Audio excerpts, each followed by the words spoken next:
Hey guys, Drifter here. I'm bringing you some very interesting gameplay here on Jungle. I'm using the class that I think Osama bin Laden would use if he played Call of Duty Black Ops and if he were still alive. Yes, that's right, Osama bin Laden is dead. For those of you living in a cave or under a rock or perhaps on Mars, Osama bin Laden, the leader or default figurehead of Al-Qaeda and the greater war on terror or terrorist regimes, has been killed by U.S. commandos or U.S. Special Forces, terminated, strike team, eliminated, assassinated, murdered. I've heard a lot of interesting words in the last few hours. I just finished watching the White House .gov live stream with President Obama speaking about it. I didn't even see that sniper right there. And I thought that I would do a little commentary talking about the war on terror and more specifically about Osama bin Laden and his goals and objectives. And if you haven't seen by the title, it says Osama bin Laden may be dead, but he still won the war on terror. We're going to get to that in a little bit. I'll explain what I'm doing here. I figured if I were Osama bin Laden, how would I play Call of Duty Black Ops? Well, I've got Ghost Pro because I like to be stealthy. I don't like people seeing me. I like to stay hidden. I have a silencer on my gun so that even when I strike, nobody can see me. It's high damage, long range, reliable. Ooh, I missed that. That was an idiot noob shot, but I can still knife him. And I basically like to camp, you know, in caves or safe houses or places like that. Kind of stay out of the way. I don't want to be in the middle of everything because that's dangerous. You don't live long there. You don't survive. That's not how he would do. And I have an RPG because I'm an asshole and I like to blow stuff up. Or not like that, but when I want to strike, I can really strike hard. But back to the main topic here. We've spent I've wasted enough time talking about gameplay. Osama bin Laden's, if you look at his older speeches, the translated ones, I believe he mentions his goals in the war of terror being creating financial instability in the United States, some means of public discontent, political instability, insurrection, that sort of thing. And he actually wanted to ensnare us in a very long war in the Middle East. But it didn't go quite to plan. He was hoping all the Middle Eastern companies would kind of align with him or align with each other against us, whether it was with him or not. But the whole thing of snagging us in a war and causing us to blow a lot of money while creating internal tensions in the United States, those were his objectives, and he did it. He may be dead right now, but he did it, and he did it for 10 years. I'm not saying it's a good thing. I'm not saying he's a great guy, so don't take me wrong there. What he did was horrible and monstrous, but it worked, and we may have killed him, but what really concerns me right now is what if we kill him? What if he becomes a damn martyr? What if Al-Qaeda has a new martyr, the noble leader for Al-Qaeda, or something of a, I believe it's idolatry, but some martyrs are elevated to that level, or at least in fanatical groups like in Al-Qaeda. So that would be a very bad thing. But if you think about it, when Osama bin Laden struck the United States, he hit the World Trade Center in 2001, and for those of you not old enough to remember that, that was a very interesting day and all sorts of crazy things were going on, and nobody believed it happened. The United States was in a complete state of arrogance. We're awesome, Team America, fuck yeah, can't be hurt, that sort of thing. And it shattered our bubble. It crushed the mindset of the American people and the government. And not only that, but the World Trade Centers is, if I'm not mistaken, where the New York Stock Exchange was in the bottom. It shut down that. Of course, it flattened it for a week, if I'm not mistaken. Huge drop in stock prices. Economy tanked. We kind of pulled together for a couple of weeks because everybody was afraid they were going to die. And then we went back doing the same old thing we always did. We blamed this group, we blamed that person, this guy didn't know what he was doing. There was a lot of anti-Islamic stuff going on.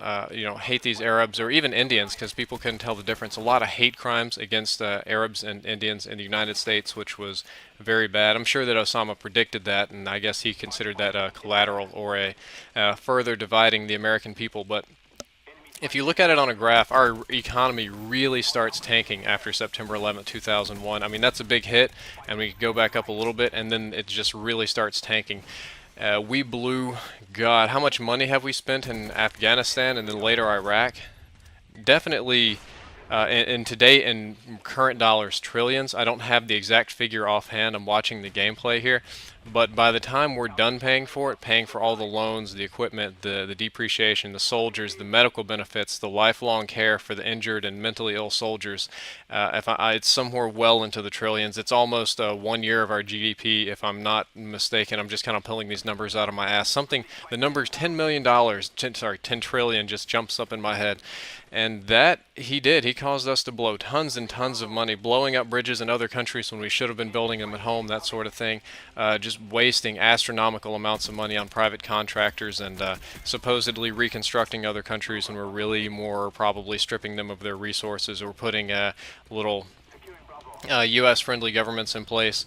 It ended up, Afghanistan was bad, and it kind of worked to his advantage. We went into Iraq, which was an even bigger clusterfuck, caused more lives, wasted more money.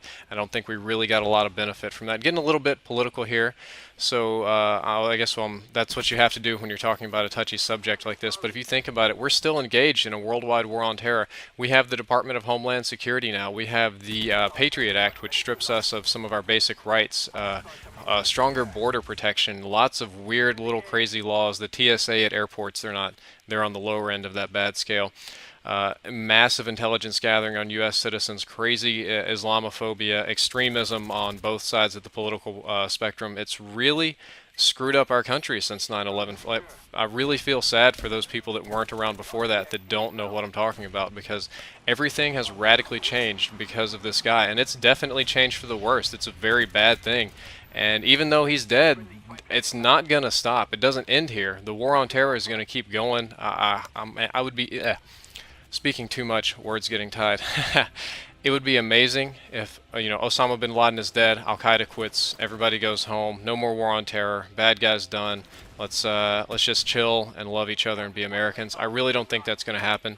I think it's going to be the talk of the day for a little while, and then maybe there'll be more terrorist attacks. Al Qaeda might fragment, and there'll be a new boogeyman. The war on terror is a huge clusterfuck. It was from the beginning, it still is, it probably will be all the way to the very end. It's not something that I like. God, if I ever have to run for president or any sort of political office, this could be used against me. Or even worse, you talk about police states and information gathering. Depending on who sees this video, it could be deemed submissive or inappropriate or anti-American, among many other things, and get put on all sorts of little lists. And that's not really what I want. I miss the innocent America. I guess America was never innocent.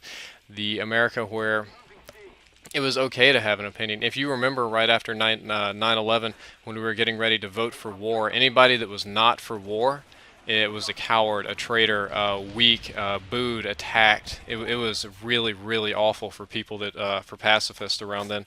And I kind of agree with them to a lesser extent, or I understand both sides of the spectrum, because you cannot let an attack like this, if you're a large body, you can't, I don't know how that guy knifed me. You can't just take an attack and do nothing. That's not how governments work. That's not how society works. Military defense, that's not how none of that works. But biblically, I would like to say you forgive your enemies. You pray for them. You try to help them in some way. I don't know if that works on such a national scale, or if anybody would get it, if even 99% of the religious people would understand that. But I think that really would have been the better course if we would have done nothing, or a lot less than what we would have done. We would have accomplished the same goal. I mean, damn, it took us 10 years. And like $1 trillion a year, something like that. I honestly wouldn't say it's worth it to get revenge. I would have rather spent it all here at home. Or just think, I keep talking in terms of money. I keep thinking about all the lives we've lost. How many people have died in Iraq or in Afghanistan, or not even there? How many people have died in accidents and training, mental illness, small poisoning, broken limbs, arms? How many civilians have been killed in those countries? My God, this is such a huge, huge mess. I wish none of it would have ever happened, ever. I wish Osama would have had a plan that failed. I wish the planes would have fallen out of the sky and not hit any buildings. I guess that wouldn't have mattered. I mean, I wish the terrorists would have pussied out. I wish we wouldn't have known who did it and wouldn't have had anybody to attack. So all we could do is make ourselves more secure, instead of launching our young men across the world to kill a vague enemy. I don't know. I feel like as soon as I post this video, I'm going to have 1,000 veterans slamming me and telling me that I'm a horrible human being. And I did this because it's current, it's relevant, and I have an opinion. I just wanted to voice it. I hope you guys are with me or understand, or even if you don't agree with me, I hope you can kind of understand where I'm coming from here. That I don't. I'm rambling. I'm rambling very bad. Now's a good time to end. Let's just end this. I think I shoot the RPG off into the waste here, and that's if Osama bin Laden played Call of Duty Black Ops. That's how he would play, like a total whore with an RPG and just striking people left and right. Let's see. It's gonna. I forgot to hit the little button to bring up my kills here, but slapping this on, just totally new class in the middle of the night. I don't think I did too bad. I think it was 32 and 6. What's it gonna be? Yeah, 32 and 6, 4 captures, 4 defends. Not a bad.